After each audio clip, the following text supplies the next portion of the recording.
Welcome to today's episode of How the Game Was Won, and we are at the European Team Chess Championship, and we're looking at the game specifically between Bologan with the white pieces and Leko with the black pieces. And without further ado, let's have a look at how this burden wall played itself out. We start off with obviously e4, e5, knight f3, knight c6, bishop b5, knight f6, castles, knight takes on e4, d4, knight d6, bishop takes on c6, d takes on c6, d takes on e5, knight f5, queen d8, takes on d8, check, king takes on d8, which obviously then traps the black king in the center, rook d1 check, king e8, knight c3, knight e7, h3, knight g6, b3, bishop e7, bishop b2, h5, knight e4, and all of this is really well known, and Bologan himself had a game against Aronian which went along similar types of lines. a5, rook e1, king f8, rook a to d1, h4, knight d6, and just two moves out of his opening preparation, and Leko has a really difficult position to face already, and it is an excellent opening obviously played by Bologan to keep the pressure up. Rook h5, knight takes on c8, rook takes on c8, rook e4, rook d8, rook takes on d8, bishop takes on d8, king f1. And good players obviously make use of their kings whenever they can, and it is safe to do so. And as you can see with the number of pieces that have come off the board, we're bordering at 21 moves towards moving virtually into the endgame already. Continuing, c5, rook g4, king e7, knight g5, f5, e takes on f6, g takes on f6, rook e4 check, king d7, knight e6, bishop e7, knight g7, rook h7, and knight f5. And there's some nice knight maneuvers by white, which has left Peter Leko in with some weakness, strategic, or should I say permanent strategic weaknesses. If you look at, for example, the doubled up pawns on the c file, the isolated pawn sitting all the way out on the f file as well, and there is precious little by way of harmony amongst the minor pieces that he's got left on the board, whereas on Bologan's side he's got control of this nice diagonal running across here, which is putting pressure onto that f6 pawn already. His rook is commanding an open file, so everything is looking really good. Bishop d8, king e2, rook h5, rook g4, rook takes on f5, rook takes on g6, and this position is becoming increasingly difficult for black to defend with each passing move, just simply because of the number of weaknesses all over the board that are becoming virtually impossible to defend. We continue with king e6, rook h6, rook g5, king f1, rook d5, then rook takes on h4, which is one pawn down, and how many still to go? Rook d2, rook e4 check, king f7, rook e2, keeping control of the key files,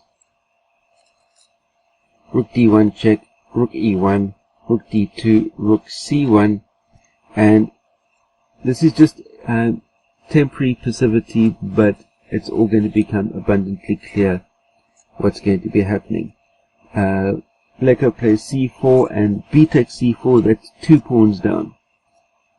Bishop e7, bishop c3, rook d6, rook e1, and at the moment white is already two pawns up, and he's not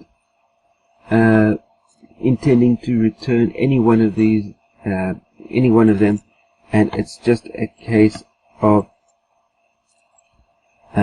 solid, strong endgame technique which ground out the win for Victor Bologan. And so without further ado, let's run through those moves as quickly as possible so that you can just see how the pattern develops on the board as we go along.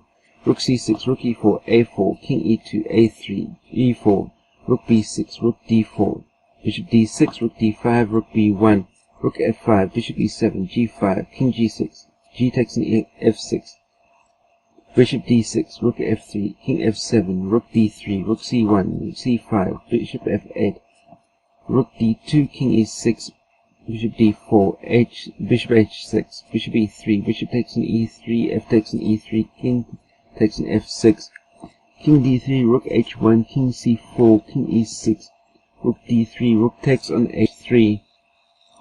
And then as the dust is more or less settling, you can see that rook takes an a3. You can see that white has still maintained his 2 pawns up.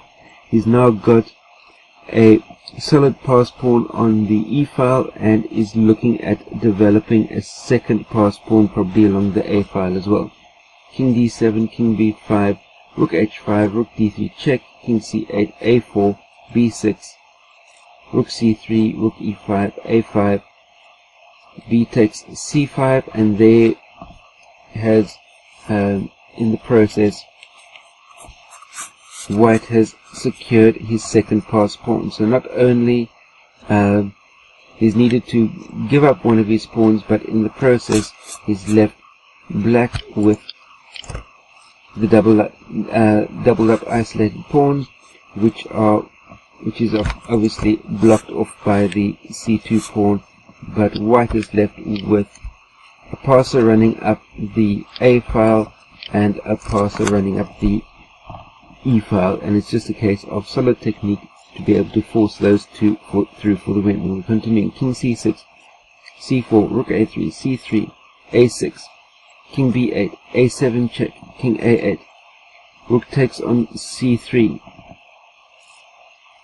rook e7, rook a3, rook e6, king d5, rook d6, king e4, rook d2, c4, c6.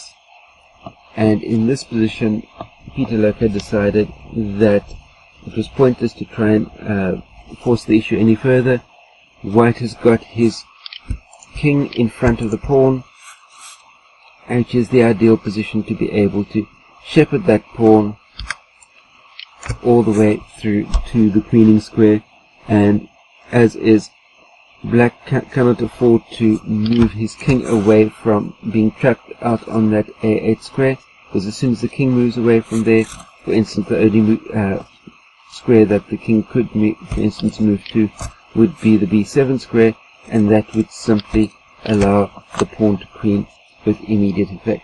So Leko resigned, Bologan picks up the win, and that is how the game was won. Feel free to share this video out amongst all of your chess friends. Don't forget, click the thumbs up button if you like this type of content. Post any comments, questions, criticisms that you have in the comment section down below. And don't forget, down below the screen is a big red subscribe button. Hit that subscribe button, that way you stay subscribed to my channel for all the new content. It comes out to you on a day-to-day, week-to-week basis. Stay carved up for the win out there. I'll see you next time. Cheers.